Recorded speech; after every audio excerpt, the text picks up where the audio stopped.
امام حسین علیہ السلام نے فرمایا، جو بھی یہ 5 چیزیں نہ رکھتا ہو اس کی زندگی کا کوئی فائدہ نہیں: عقل، دین، ادب، شرم اور خوش اخلاقی۔ امام حسین علیہ السلام نے فرمایا، جس کی امیری اس کے لباس میں ہو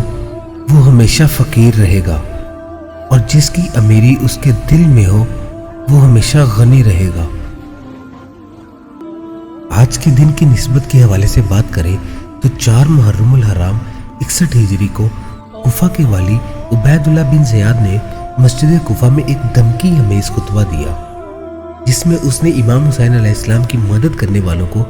قتل اور سزائے موت دینے کی دھمکی دی، اور ساتھ ہی اس نے امام حسین علیہ السلام کے خون کے مباح یعنی جائز ہونے کے متعلق قاضی شورے کا فتویٰ بھی پڑھ کر سنایا۔